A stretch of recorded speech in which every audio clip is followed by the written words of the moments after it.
Okay, I think we're ready to start. So first of all, a quick introduction. My name is Caleb Rothy. I'm an instructional technology coach for the district, and I'm your go-to resource, as well as two others, Nicole Howes and Jen Van Day are my colleagues. We're your go-to resources for anything about how do I use technology in my class? How do I teach with it? How do my students learn with it? We won't, we're not like the printer driver people and app installation, but once you get the tech up and running in your classroom, we can help you use it and do really cool, awesome things with it. So in this session, we're going to be talking about Google Forms, and we're going to talk about how you can use that as a quiz or as an assessment tool in your class. So typically Google Forms is just for taking surveys, collecting data from students, but they added a feature many years ago that allows you to actually add in an answer key and turn this into a gradable form that you can use with students. And this, for me in the classroom, this was revolutionary because it allowed me to automate a whole bunch of my low-level, like DOK1, DOK2 type assessment was able to be automated with this. And that freed up a ton of my time to assess the higher order thinking DOK3 level stuff with my students. So without further ado, let's go ahead and get started. I want to give you a link to this slide deck. So if you go to that link that's on your screen right now, bit.ly/2, and it is case sensitive, DYPNOA, that will get you to this slide deck. And I'm actually going to put that in the chat right now too. So if you don't want to type all that, you can just click on the link that I'm putting in the chat right now. There we go. All right, so I think we're good to go on that link. So anyway, here's why you're going to want that. Oh, Aaron, I just saw your note in the chat. Can you hear me? Okay. Give me a thumbs up if you can. Okay, great. Can you hear me? Yes, we got you. Okay. Thank God. We're good to go. Okay. So here's why you want that link. You're going to be able to have this open in a tab. And since this is not like a introduction to Google Forms, let's learn, how to add a question. Since this is like, we're assuming that you already know some of the basics, I have some extra slides in that slide deck that will go over some of the basics if you need a refresher on some of these things. So you're going to want that as a resource for today, but also for, a couple of days from now, a week from now, a month from now. So grab that slide deck, and then you'll be able to follow along in your own tab with all the things that I'm doing here. So this is actually what we're going to get started with. Is I have built a little quiz for you. You didn't know you were going to get tested today when you signed up for this thing. But what I'd like you to do is I'd like you to take this little quiz, and I'm putting the link for that in the chat as well. And this is basically a Google form that I have turned into quiz, or I like to call it quiz mode, where I've created an answer key. I've assigned points to each one of the questions. You're going to take it right now, and it's going to grade your answers at the end of it, just so you can experience what it's like as a student to take a quiz using Google Forms. And then we're going to use the data from this a little bit later in the class today.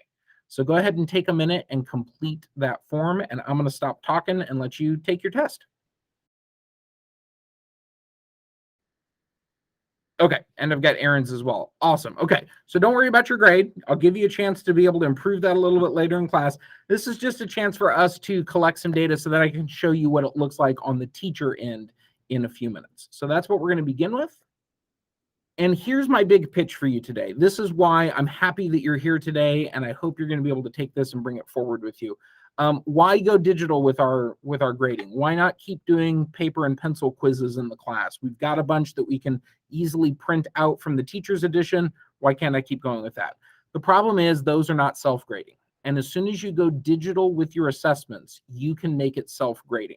So there's a great quote that I love from Alice Keeler that says, spending your time grading things a computer can do is not your best talent as a teacher. And I'm all about restoring the things that we love about teaching, which is working with students, helping them grow. I'm all about restoring more of that into our jobs and decreasing the stuff we don't like, which is grading low-level answers that a machine could do for us instead. So it usually takes a little bit of work to create your assessments in Google Forms. But once you do that, I think you're going to be really happy. I think in the long run, it's going to make you much faster by building your assessments here and then letting the computer self-grade it. Now, there are some things that the computer can grade really well, like what's, today's day of the week. That's a binary answer. You either got it right or you got it wrong. There are others that require a little bit more nuance where you might need to look at the answers and go, actually, this one's worth half credit. Google Forms can't do that automatically, but it can do the easy stuff for you right at the beginning. And then it makes it really easy for you to go back and go, half credit to this, half credit to this. Oh, full credit to this when I actually do want to accept that answer. So I'll show you how to do all of that today. But this is the big pitch. Make it self-grading. And then it does two things. It makes your job a little bit easier, but it also gets feedback to students much more quickly. And that's really the only time students care about how they did on a test. They're not going to care tomorrow, and they're certainly not going to care next week once you finish grading it. They're going to care right now. And so if we can use this as a feedback loop and get them the results immediately, it's hugely transformative for students, because the moment that they care the most about how they did on the test is right after they click the submit button. And Google Forms does a great job of that for us. So here are our tasks for today. I've set up kind of 9 things that I want us to get through, and I'll give you a quick synopsis of this. We're basically going to make a Google form. I'm going to show you how to take that and convert it into a quiz and what are the settings that you need to have set up. I want to show you how to build an answer key in there so that it knows what to mark right and what to mark incorrect. And then I want to show you, how do you assign this to students? I'm going to recommend doing it through Google Classroom 100% of the time, because it makes it pretty foolproof and easy for you as a teacher. Then afterwards, I want to show you, once you've assigned it, what can you do with the data? How does this make you more effective as a teacher and make grading easier for you? And finally, is there a way to get these scores directly into your Aeries gradebook? And the answer is yes, but it's a 2-step process. And I'm going to show you both of those steps today. So let's go ahead and get started. First thing that we're going to do is we are going to start and create a Google form ourselves. So if you are a little rusty on this, I'll show you how to do it. There's multiple ways to do it. We've got a couple of options up here on the screen for you, or you've got them in a tab that you have open on your computer. My favorite way to do it is to open up a new tab and go to the waffle button in the upper right-hand corner. And then I'm pulling down and looking for the forms icon. And you might have to scroll down a little bit. I've reorganized mine so that it's up here towards the top. You can click and drag these things to put them wherever you want. So what you're going to do is click on that, and that will open up Google Forms. Alternatively, if you go up here to the address bar at the top and you type in forms.google.com, that will take you over here to Google Forms as well. Let me pause for a second. Anybody have any questions on getting to the Google Forms dashboard? Great. Okay. So what we're going to do is we're actually going to start today with blank. But I want to point out, after today, if you know that you want to build a quiz instead of just a form, you can click this blank quiz button, and that will already kind of set it up into, kind of already dial in a few of your settings. But I want to do the whole thing from scratch today so that you all feel confident with what you need to do. So let's click on the blank button. And that will make you a blank Google form. All right, so the first thing we're going to do is we're going to need to give this thing a name. Now, if you know that you're going to be giving an assessment this week and you want to build your quiz right now, you can do that. Or if not, if you just want to build a fake one, that's what I'm going to do right now. You can do that just as a practice round right now. But if you already know a test that you want to give, there's no reason not to start building that test right this minute. So the first thing I like to do is to always give this thing a title. Up here where it says untitled form, we can just type in the answer there. So I'm going to type in baseball quiz.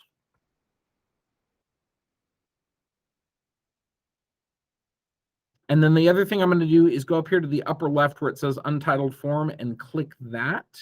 And you'll notice when I click that, it already grabbed the name for my quiz and suggested it over there. So now these two things are in agreement and they're matching, and I didn't have to type it twice. All right, one of the things that we are asked to do in forms, let me back up over here, is to, we generated a Google form. Step 1 is done. Yay! Step 2 is to name and beautify it. Okay, we just named our form. The next thing we need to do is beautify your form. So maybe you want to set up like a custom theme or custom colors. The place that you're going to do that in Google Forms is here in the upper right-hand corner. You have like a little paint palette tool, and that says customize theme right there, and you can click that to customize your theme. So you can pick some different theme colors if you want, or you can even choose an image using this if you want to kind of create a nice little image for it. So take a second, go ahead and beautify yours. Let's see, mine's going to be a baseball quiz, so we might as well get some baseball players on here. And so it grabbed that baseball image, and notice it already adjusted my color scheme to kind of match with the image that I picked there. So down here, theme color, these are the ones that it pulled from my picture. I'm going to go with like kind of a green color for the grass, and then I can set my background color to whatever I want. So beautifying and adjusting your theme and your image is kind of a piece of cake. Okay, anybody have any questions on that portion? Okay, Melissa, thank you for the feedback. I appreciate it. So now what we're going to do is we are going to adjust some of the settings in this. This is the big key part. So the first thing we did back over here on the session tasks is generated the form, named and beautified it. Now we need to turn it into a quiz. And I'm going to give you a couple of settings that I want you to go down when we turn it into a quiz. So that's this slide over here. What are the key settings for a quiz? It's these 6 things that you want to do. So I'll walk you through each one of those right now. They recently moved the settings button. It used to be a gear icon in the upper right. It has now been moved over here to its own tab. So you have 3 tabs across the top: questions, responses, and settings. What I'd like you to do is go ahead and click on settings. And how about for this portion, I'll do it first, and then I'll give you a chance to do it on your own. So the first thing I'm going to do is start off over here with this part that says, make this a quiz. Assign point values, set answers, and automatically provide feedback. Right now, you'll see this is turned off. So right now, it's just a survey. It's just going to collect data. If we want to make this a quiz with point values and scores, all you have to do is click that little toggle button on, and you'll see for me, it expands this whole entire section. So let me go through this section with you, and then you can do it on your own. The first portion that it asks us over here is release grades. When do you want to release these scores to students? Do you want it to be immediately after each submission, or do you want it to be later after you get a chance to manually review everything? Some teachers prefer one, other teachers prefer the other. This part is totally your choice. I will tell you there's a lot of research that says if you can return the scores immediately to students, that's when they care the most and are most willing to look at something critically and go, why did I get that wrong? Which is usually what we're aiming for as a teacher most of the time, especially if we're doing formative assessment, but even in summative assessment. So I would encourage you to do immediately after each submission. But if you have a couple of open-ended questions, maybe you've got 2 like constructed response, write me a paragraph to explain your thinking. Maybe you don't want to release those scores until you get a chance to manually go in and grade it. If that's the case, you can just click that button. So you've got those 2 options. Down below that, this is my favorite part of this. If you have a class set of Chromebooks that are owned by the district, which most of us, that's what we've got in our classrooms. Google Forms now has this awesome thing called locked mode. This only works, though, if all of your students are going to be taking it on a district Chromebook. It can't be a personal device. It can't be a Windows computer at home. It's got to be just a district Chromebook.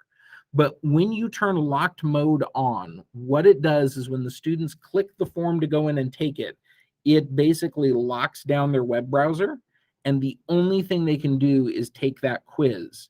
They cannot go out and open up new tabs and be looking up answers in the background or anything like that. So it's kind of it puts it into a secure browser mode.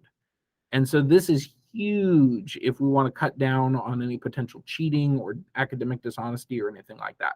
So I highly recommend locked mode. The only time I wouldn't use it is if you've got a couple of students that are at home that day and you want them to be able to take the quiz with everybody else. You might have to turn it off. Or if you've got some other scenario where students are on personal devices, maybe it's like take a quiz today and then make it up if you missed it another day, you might have to turn it off for that second portion. But if they're all going to be in your class on Chromebooks, you can turn on locked mode.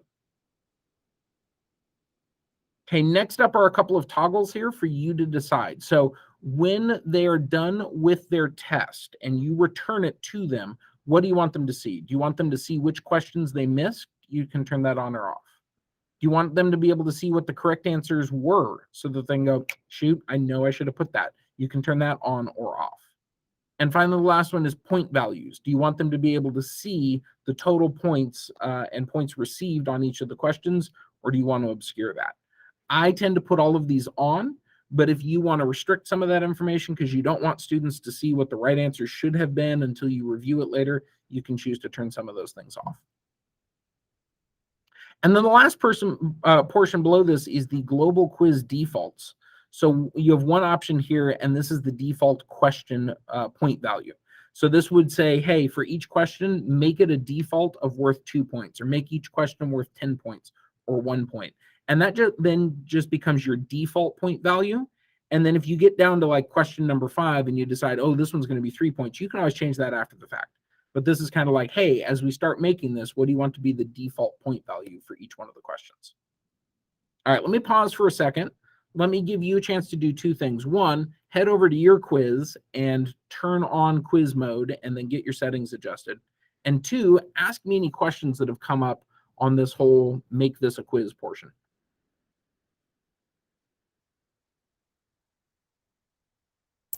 Caleb, I'm looking at mine and I don't have that tab, that setting tab. I still have the gear. Okay, so for now, are you in a personal Google account or are you in your school Google? No, I'm in my school one. Okay. I don't know why you don't have that gear yet. Maybe it just hasn't rolled out quite yet. Okay. For now, you can click the gear button and you'll still get all the same settings. They'll just be organized a little bit differently. Okay. Saad and Aaron, how about you? Do you have the same settings tab or do you have the settings gear? I'm on my my laptop. I have the gear. I have the Okay. tab. Okay, so maybe it's just rolling out slowly. Some of us have it and some don't yet. I literally discovered it for the first time last week. I was like, oh, they made the change. I have a question for you, Caleb. Yes. Okay, like for example, on your quiz, your pizza quiz answer had like multiple choices, right? Mm-hmm. Is there a way to make more than one possible answer? Or are you going to go Yes. into that? Yep, I will show you that Okay, part. cool. Okay, so I'm going to move on to the next piece. Oh, yes, Saad. Hi, Caleb. Just to remind, I have to go to my master's class right now. So yeah, thank you so much. You're welcome. Okay, so the next portion that we're going to take a look at is this responses section. And again, we're still in the settings area. If you've got the settings gear, you're going to find the same things, but they'll be in a slightly different location. So I'll show you first, and then you can do it on your own. So when I click this little drop down for responses, here are the things that I want to turn on. I want to turn on collect email addresses. The reason I want to do that is I don't want to say, hey, student, what's your first name? What's your last name? Because maybe they're typing in somebody else's name there. But if I collect their email addresses, then I'm going to get their redlandschools.net account information, and I will know exactly which quiz answer goes with exactly which student. So I would always say to turn that one on. Then over here, send responders a copy of their response. That is off by default. And this, you'll notice, says disabled by locked mode. Since I put it into locked mode, it kind of turns some of these settings on for me automatically. So I like that. So you always want to collect email addresses for sure. Otherwise, you won't know which student submitted which set of answers. It's kind of like they're doing it all anonymously. Allow response editing. I turn that off especially if I'm going to be in locked mode. If it's on, that means students could take the quiz and then go back and change their answers to try to improve their score. There are situations where maybe I want to allow retakes, but certainly not on a first time through. Then for these two, requires sign in. I always turn both of these things on, at least the first time that we're going to take the quiz.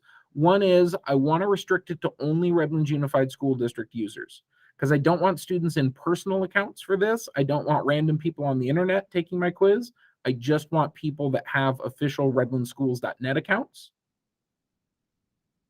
And so if I turn this on plus collect email addresses, that means only students in the district can take the quiz, and I will know exactly who submitted which answers for me.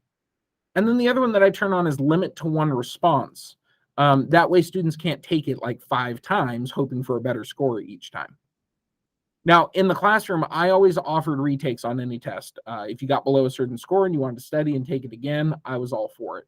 So what I would do is if I'm setting this up, this is how I would set it up the first time. I do the quiz with everybody. And then if Tuesday was going to be a makeup day, I'd come back into the quiz. I'd turn this thing off for that portion, let those couple of students do it a second time to improve their score, and then I could turn it back on after the fact. So you have the ability to change that whenever you want. All right, that's it for me in the response section. So let me give you guys a second now to hop into settings yourself. Make sure you turn on collect email addresses. Make sure you turn on restrict to Redlands Unified School District users, and make sure you turn on limit to 1 response for the first time that you take the quiz. And of course, I'll answer any questions you have to.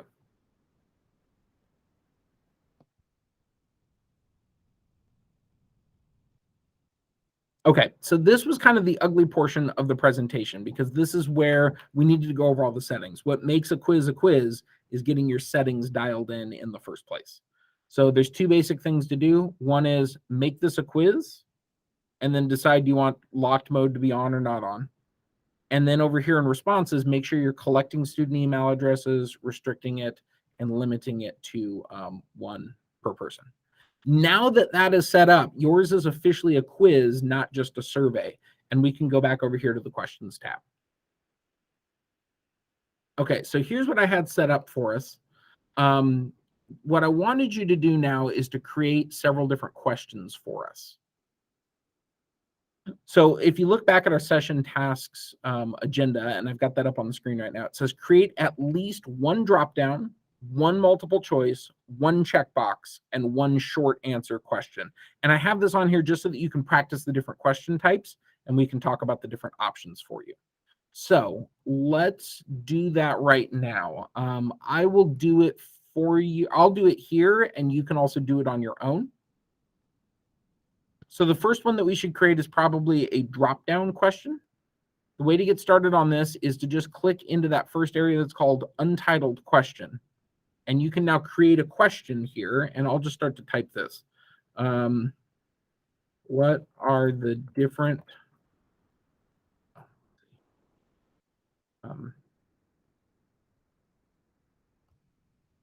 how many bases is a double worth?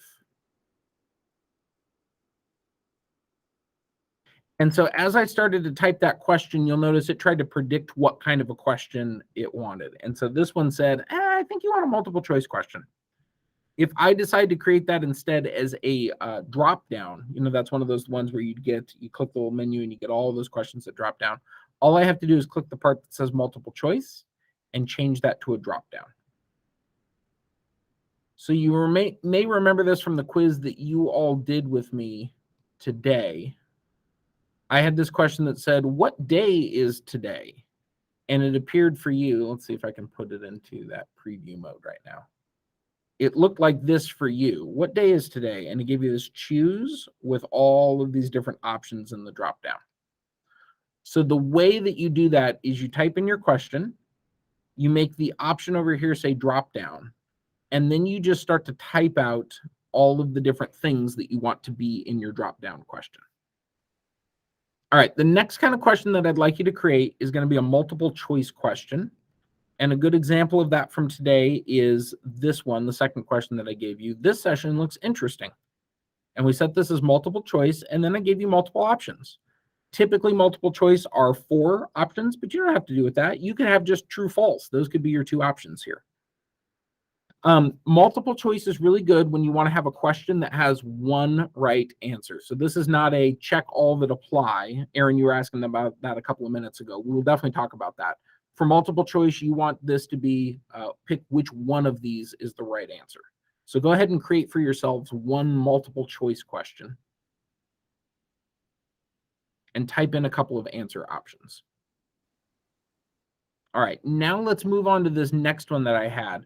This one is not a multiple choice. It is known as a checkbox question, but it looks a lot like multiple choice. Checkbox is what you want to use if you're trying to create one of those select all that apply type answers. So the example that I had here was which toppings belong on a pizza, and you got 3 options here, pepperoni, cheese, and pineapple. But since it was a checkbox, you were able to select more than 1 right answer. So you could select one of those, you could select a combination of 2 of them, you could select all 3 of them, you had those options. And in a minute, I'll show you how to mark up like what are the one, how do you decide what's going to be a right answer and what's going to be a wrong answer on that. But for checkboxes, you're going to think of this as a select all that apply style question. Great. So then the next one that I want you to do is a short answer style question. And here's the example in the quiz that we took a look at. It was, what's the state capital of Oregon? And so for this, not multiple choice, just a type in what the right answer was. For that, you're going to pick short answer. I like short answer type questions when it's going to be one word or maybe like a sentence that students are going to type in. The shorter, the better on these for quizzes. You can also do a paragraph style answer, and that would be appropriate if you want students to type more. So sometimes I was a math teacher in the classroom. So sometimes the first part of the question would be, what's the answer to this equation? And then the next part, so that would be like a short answer. And then the next would be explain your reasoning. And that would be more of a paragraph where students had to explain how they got that or what their process was. Or, explain the steps that you took to get there, that kind of a thing. So for that, paragraph would be really good. And you've got both of those to play with, both of those options.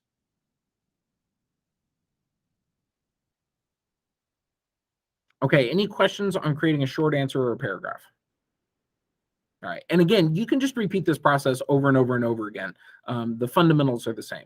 But those are basically the 5 different question types that you can have in a quiz. It's the short answer, the paragraph, multiple choice, checkboxes, and drop down. And that's because Google Forms has the ability to assess those as either right or wrong when a student does their first pass and tries to take it. So that's the way that we've got that portion set up. So now that we've created at least one of each of those types, let me show you how we can set the right answers and point values for your questions. This is how you know that you're actually in a quiz. Is down here, let's see, how many bases is a double worth? Let's type in 1, 2, 3, 4, 5. So this question so far looks exactly like the same as it would in like a Google Forms survey. The only difference is since I've turned on quiz mode, you'll notice I get down here at the bottom, this thing that says answer key, and then it has 2 points right next to it. So I want you to go up to your question that was the drop-down style question. And I want you to click answer key and notice what happens differently on your screen. It kind of takes you into a take the test yourself kind of mode, where now I can't edit the text. I can't edit the options. But what I can do is I can click on the one that's the right answer. So for this one, how many bases is a double worth? The correct answer for that is 2. So when I click that, it makes it green and it puts a little check mark. And it basically says, hey, any student that gets this right, give them the points for this question. Any student that doesn't pick this one, don't give them the points for this question. Now, one more advanced thing for this, because some teachers have asked me, they've said, well, what if I would accept like A or B as my answer? What if I want students to either pick this or pick this? I'm good if they pick either one of those things. You can do that. So you can say, hey, make either answer 2 or answer 4, make both of those, give them the 2 points on this question. So for mine, that's not exactly what we're looking for. We're just looking for this one. So I'm only going to leave one right answer for this. And then you'll notice over here in the upper right-hand corner, I set my point defaults as 2 points per question. But if I wanted this thing to be worth, 975 points, I could change that for this particular question. So you can weight your test differently. I just had a quick question. If we pick 2 answer choices and they only pick one, will it mark them wrong? No, so for this, we got to think about what the question type is. Remember, this was that drop-down question. Okay. So since it's a drop-down, they don't have the ability to pick 2 things. They're going to have to pick just one. So basically what you're saying is, I know students can only pick one here.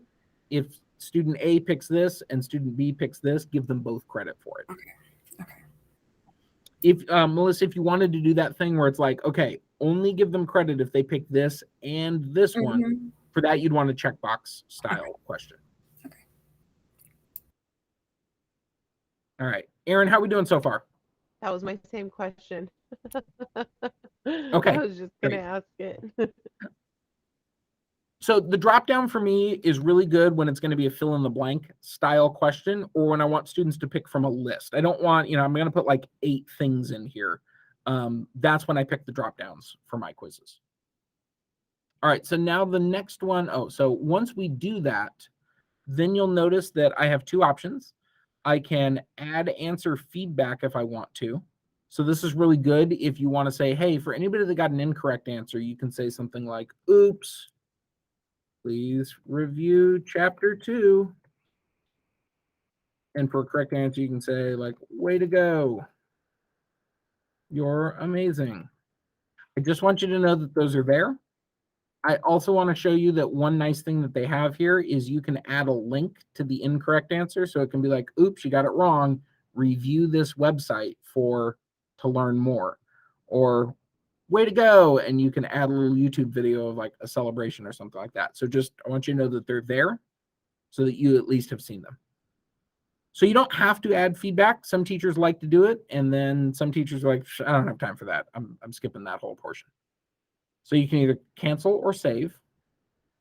And you'll notice since I saved, it now has those answers. Way to go, you're amazing for right answers. And oops, please review chapter 2 for anybody that gets it wrong.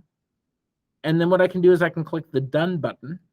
And when I click done, it brings me back into that edit mode where I can edit the question and I can edit the answer. So like done takes me out of the answer key and back to the regular quiz.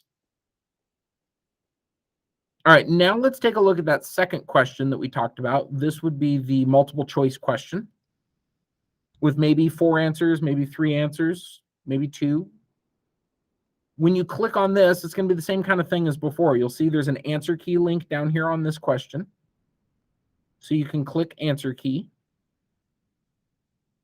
And then you can decide, remember, this is multiple choice. So it's just like students can't pick 3 things. They can just pick one at a time. So you decide what's the one right answer for this. True was the answer that I went with for this. Hopefully you guys think this workshop is interesting. And this one was worth 2 points. So same thing, set your answer key right now. Which one of those answers would mark it as correct for students? All right, now let's move on to which toppings belong on a pizza. This is that checkbox question that we had. So for this, you'll notice I don't have these little radio buttons where you can just put the little dot in it. Instead, I have a checkbox, and that's the indicator of I could check more than one of these things if I want. So for this one, in order to get the points, the respondent needed to match all of my right answers.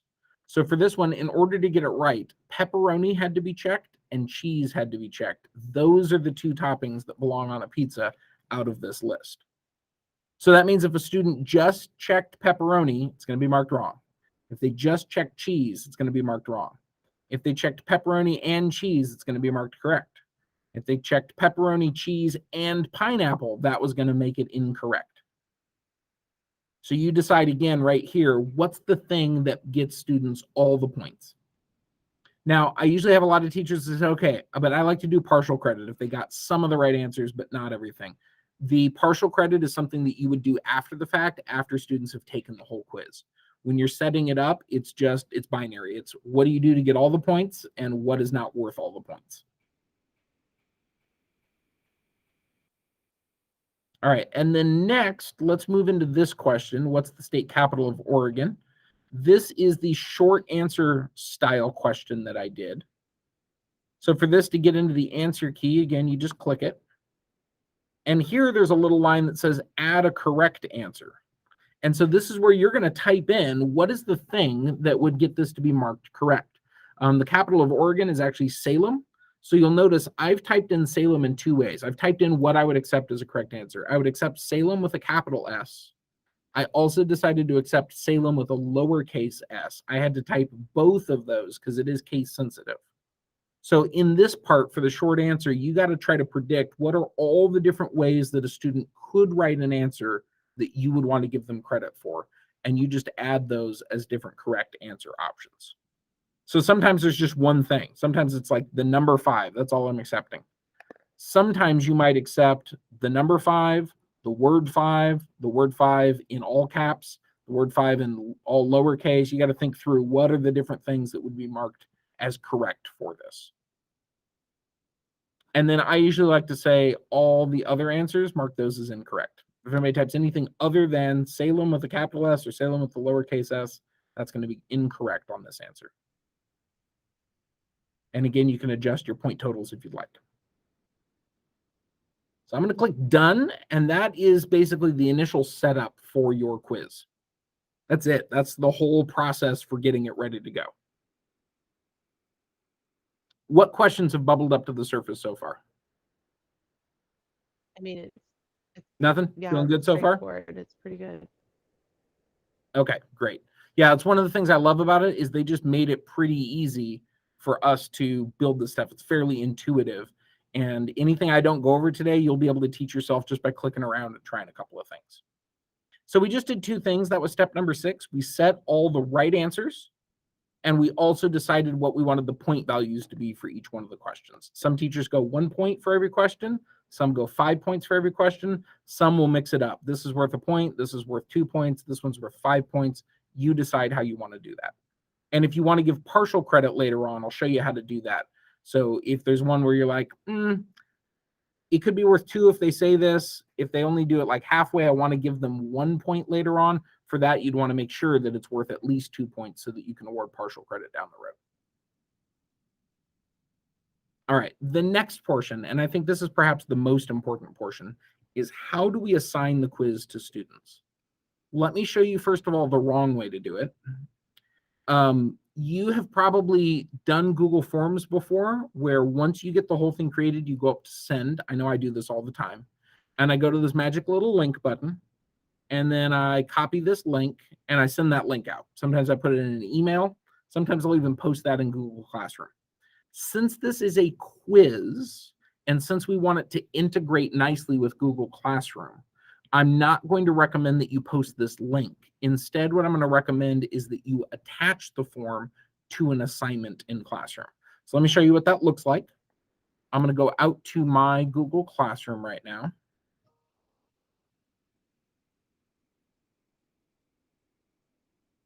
And I'm going to go over here to sample class. I think this would be a good one to use. Let's pick a different one.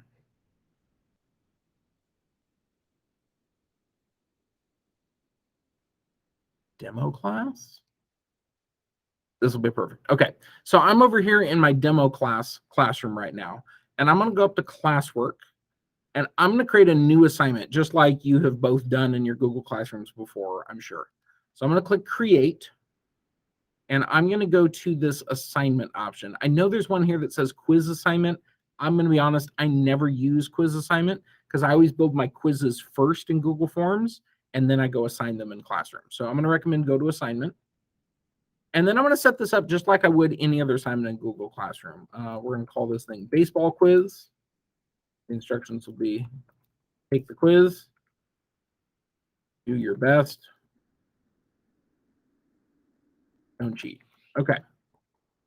And then what I'm going to do is I'm going to add the quiz from my Google Drive. So I'm going to click this little Google Drive icon right here. It's going to first sort through my Google Drive, and it always starts on that recent tab, which I love because we were just working on building this quiz. So it should come up here as a recent option. There we go. And so you'll see here's baseball quiz we were just working on. So I'm going to click insert, just like I would insert a Google Doc or a PDF or anything else like that. I'm going to click insert. And here's why I love this. As soon as I do that, it says Classroom can import grades for assignments. Grade importing automatically limits each form to 1 response per user, collects email addresses, and restricts responses to users just in your domain. Those were 3 of the settings that I needed to set at the beginning of this. And if I assign it this way through Classroom, Classroom double checks to make sure that I did all 3 of those things. So there won't be any whoopsies. The other thing I'm going to highly recommend is that you leave grade importing turned on, and we'll circle back to that in a couple of minutes. And lastly, you'll notice we also have this little toggle button over here that says locked mode on Chromebooks. Do I want to assign this so that it's in locked mode, which means students can only take it on a district Chromebook, and when they take it, it locks down their browser and they can't go anywhere else? That sounds good to me as a way to discourage cheating. So I'm going to leave that on. But again, if you have some students that are going to be taking it at home, you would turn that off so they can use a personal device in case they don't have a district Chromebook at home. All right, then over here, I'm going to decide the points. This part's important. When I made this quiz, you'll notice over here, it was out of a total of 975 points. You can see that right over here on my quiz up here at the top. So now I need to make sure that I go over here into Google Classroom and I make it worth 975 points because I want those 2 point totals to be in agreement with each other. I can pick a due date if I want. I can pick a topic if I want, and then I can click Assign. So once I click Assign, it's now posted in my Google Classroom. And when students come in tomorrow, they'll be able to take this test. So maybe I would choose to schedule this to go live at 8:30 tomorrow morning or something like that. That part's up to you. But you'll notice now in the stream, it says Caleb Rothy posted a new assignment, baseball quiz. And you'll see it's right over here. None of the students have taken it yet. And if I click on this thing, it will take me back over here and it will say, hey, you can't access this quiz. That's because I'm not on a Chromebook right now. I'm on my Windows computer. So since lock mode is on, we are good to go, and this thing is looking awesome. All right, so that's it. That's how to assign it. Create it in forms. Go to Google Classroom, create an assignment like always. Add the form from the Google Drive. Turn on that import grade things, turn on lock mode if you want, and it creates the assignment beautifully in Google Classroom, and it will allow you to import the scores a little bit later. All right, I've been doing a lot of talking. Let me pause. What questions do we have about the assigning it part? So if does every student they have a Chromebook? Because I've seen some students who have different plugs for the chargers and their computers different than the other Chromebooks. Would that give them an issue then when they're trying to take the test? Yeah, so we have multiple devices in the district. Yeah. Primarily, you will have students that have a district-issued Chromebook. Let me hold up mine really quick. It will look a little bit like this, and it will probably have, there it is. It'll have this Chrome logo on it. If you have that, it's a Chromebook for sure. Now, we also have some old Dell Windows computers. Yeah, that's what some of my students have. Yeah, they used to run Windows, and some of those have been repurposed and basically run the Chrome operating system now instead of Windows. That's a Chromebook. So that will also work in locked mode. There are a couple of places like some specialty science classrooms and some photography labs that still have Macs, or they might have Windows devices, those kinds of things. Locked mode wouldn't work for that. But for the most part, I would say at this point, 95% of classrooms just have Chromebooks. Does that help? Yeah, thank you. Okay. So let's fast forward a little bit. Students take the quiz. You want to see their results. Where do you go? The mistake that a lot of teachers will make is they think that all of those scores will be available for them in Google Classroom. They're not yet. All of those results will actually be available in the Google form itself. So when students fill out a form as a quiz, all that data is inside the form until you pull it into Classroom at the end. So what I'm going to recommend is we need to go back to the original form that you gave out. So you might go into your Google Drive, you might open up the form, and you'll want to get back into this edit mode where this is the form that we were just creating and doing the answer key on. Are you both with me on that portion? So here is where you're going to find all of your results. Up here at the top, we've got these tabs. Questions is where we set up our questions. Responses is where we can see all of our students' data after they take this quiz. So when you click responses, you'll notice that you get 3 tabs in here. One is called the summary tab, one is question, and one is individual. Let's start with summary. Summary, let me go back over here so that I'm showing you in the slide deck.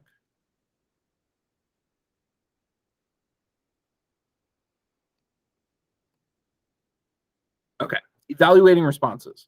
Click response, and then you've got 3 options: summary, question, and individual. Summary will give you the distribution of the right and wrong answers for the whole class. Question allows you to see all the answers for question 1 at one time, then all the answers for question 2.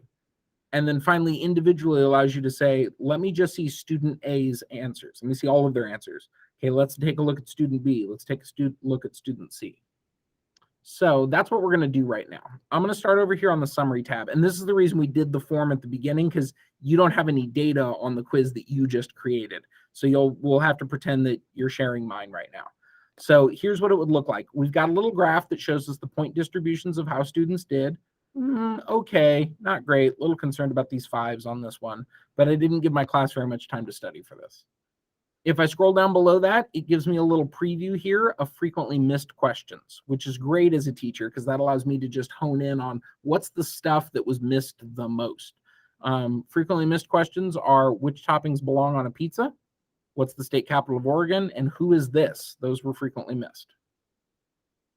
And then if I scroll down a little bit more, I will see scores for each one of my students that took this. So Nicole got a 5, Jen got a 5, Jen got a 7, test teacher got a 7. I can see everybody's scores that way. And then I can also see some nice little graphs that show me distributions. Like on number 1, I do not need to review this with my class. 100% of my students knew that today was Monday. Great, I'm skipping it. I'm moving on with my life. I got bigger fish to fry as a teacher. This session looks interesting. 6 people said true. 1 person said maybe. Maybe I want to follow up with this student, but I definitely don't need to go over this as a class. We're moving right along. Down here, which toppings belong on a pizza? 7 people said cheese. 4 people said pepperoni. 2 said pineapple. So maybe this is one where I need to review it with my class. Only 3 out of 7 people knew that pepperoni and cheese are the 2 things that belong on a pizza. What's the state capital of Oregon? So again, I can take a look at each one of these things and kind of like get a summary of how the class did on each different question. And depending on the question type, it gives me different data visualizations to see how the class did. So that's summary. And I always start there to kind of glean some general responses. Now, I mentioned and I teased before your ability to go back and award partial credit and to like read constructed response answers and hand grade those afterwards. The place that I would recommend doing that is in the question field. And let me show you what's so magical about this. The first thing that it does is it gives me the first question, what day is today? You'll see that's question 1 out of 5. And you'll see all 7 people got this right. You see like it was marked as correct. 3 out of 3 on this in terms of the point total. So that's good. If I now use this drop down, I can go to the second question. This session looks interesting. And you'll see here are my different responses. 6 people responded with true. That was correct. It's green. And you'll see they got 2 out of 2 points. 1 person said maybe. 1 response was a maybe. That was marked as incorrect. And they got 0 out of 2 points on this. All right, let's move on to the next question up here. I'm going to click this arrow. And now we're getting into some more complicated things. Which toppings belong on a pizza? Pepperoni and cheese. That is the right answer. 3 people got that, and they got 2 out of 2 points. 1 response said pepperoni, cheese, and pineapple. And since they said pineapple, this was marked as incorrect, so they got 0 out of 2 points.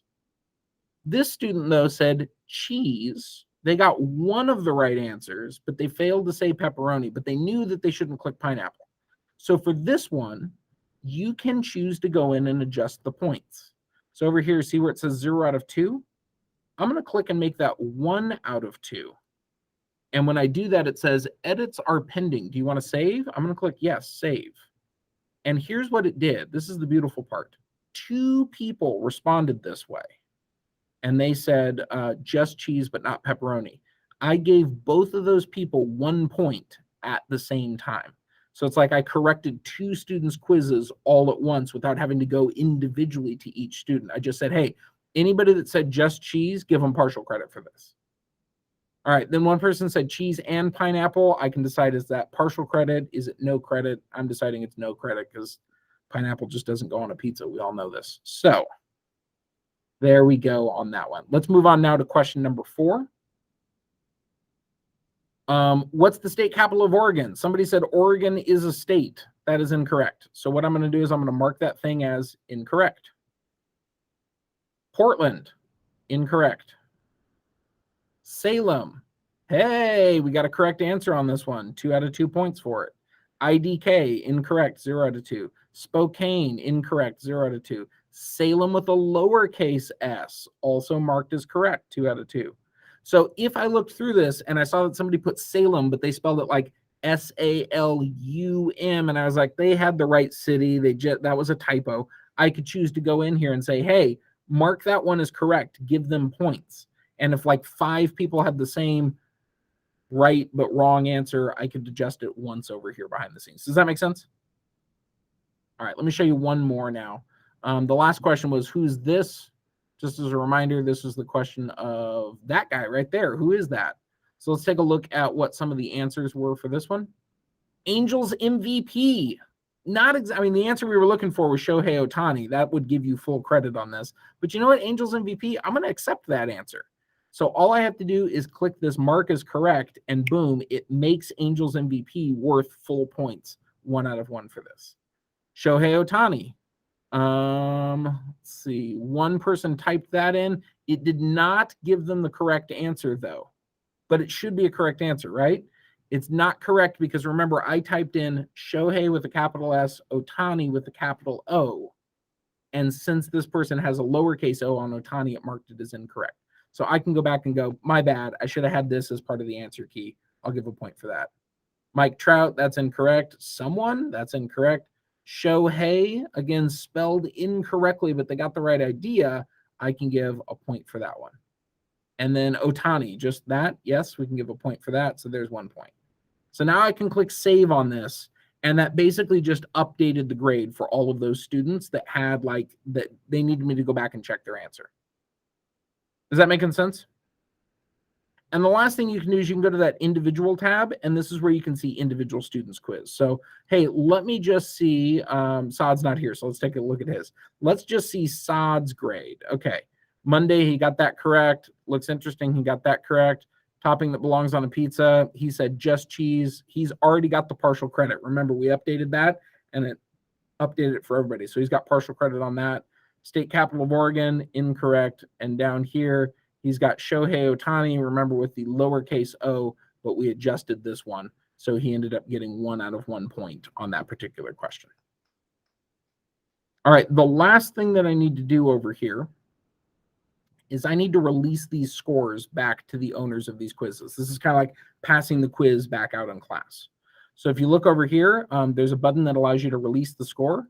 If I click this, it says, hey, whose scores do you want to release? Whose scores do you want to email back to these students? And right now, Saad is the only one checked because that's the person whose quiz I was looking at.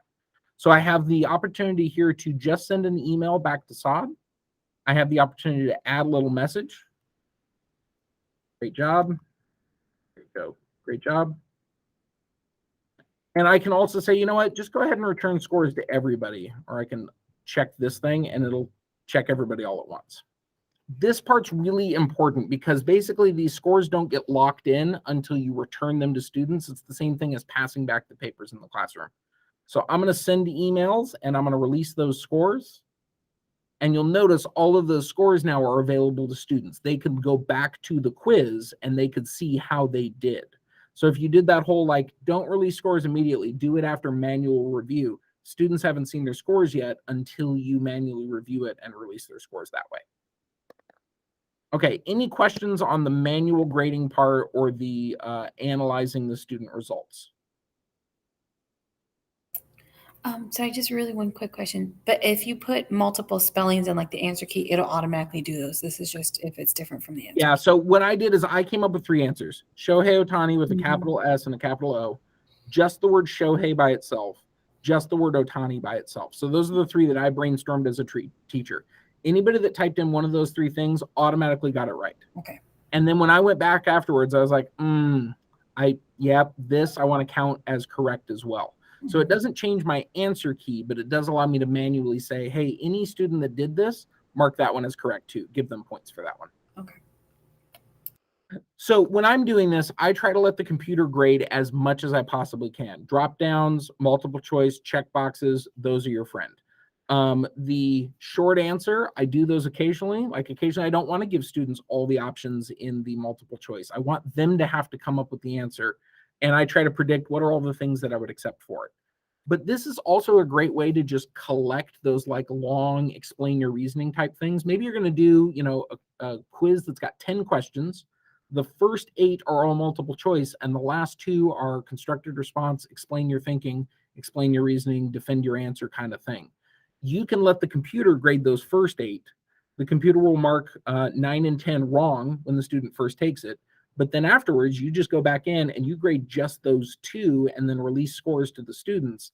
That's a great way to be able to cut down on the amount of grading work for yourself. So that's what I would recommend for that portion. All right, now that we have this thing graded, let's go back over here to our Google Classroom. Remember this thing? What I'm going to recommend is that when you're done grading the Google form, you always import those scores back into Google Classroom. That way you don't have to manually type them in over here where I'm like, okay, test teacher, what did they get out of 975? Guardian test 2, what did they get out of 975? Just let Google Forms pull all that data back in for yourself. It's really easy. All you have to do is go back to that assignment. I'll go back to the stream. Here's the baseball quiz thing. And when I'm on this tab, you'll notice you have a button over here that says import grades. When you click that, it says, are you sure you want to import grades from this Google form? And since I went through and I manually graded it and I released all the scores and I saved everything, I'm ready to do it. What I'm going to do now is I'm going to click import, and that will pull all the scores in. Now, neither one of these students have taken it, but if they had, it would pull their scores in here, and those scores would now be in my Google Classroom. Now, there's one other step. So let's say this student got 965, and this student got 940 on this particular quiz. It would import all my scores when I clicked it. It would say both of these things are drafts. And now in Google Classroom, just like all the other assignments, all I have to do is click return in Google Classroom, and that will also publish the scores for students in their Google Classroom. So there's 2 places to return scores. Release them in Google Form, and then return those scores in Google Classroom. And then students can see the results either in Classroom or in Forms. They can go both places. The last step I have for you in this process is the how do we get these things into Aeries? So if you do a quiz in Google Forms, it's a 2-step process to get the score into Aeries. One is get the score from Forms to Google Classroom using that import scores button that I just showed you about a minute ago. Let's see. Can I?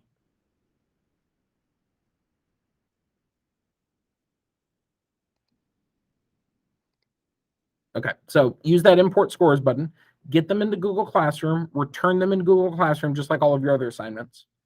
And then the other thing you do next is you go into your Aeries gradebook and you use that import scores from Google button in your Aeries gradebook, and that will pull them in from Classroom. So to get your scores from Forms to gradebook, you got to go through to Classroom first, and then once they're in Classroom, they can go into your Aeries gradebook. And that will cut way down on the amount of time you spend grading things and manually typing in scores into your Aeries gradebook. All right, let me stop talking for a minute. That was a whole lot that I just gave you. What additional questions have come up as you've been thinking about reviewing the student data, or what do you do with those scores afterwards? I mean, I'm good. Good. I think so. Okay, I'm not going to belabor this thing too much more because you guys have been great, and I feel like you're very confident with this and are ready to handle it. So I'm going to release you in just a minute, and you can use this extra time to like start building a quiz if you want to, while the mind is fresh, or if you've got other things to do, that's fine too. The only thing I want to ask before we leave is we always do a little survey at the end of these things just for us to collect data about like, how are we doing? Is this useful for you? Is it helping you develop the skills that you want? So if you would please fill that survey out for me really quickly. Once you've got that filled out, you are excused and good to go. And you can go forth and take this. And then if you ever have follow-up questions, you can always reach out to me and shoot me an email.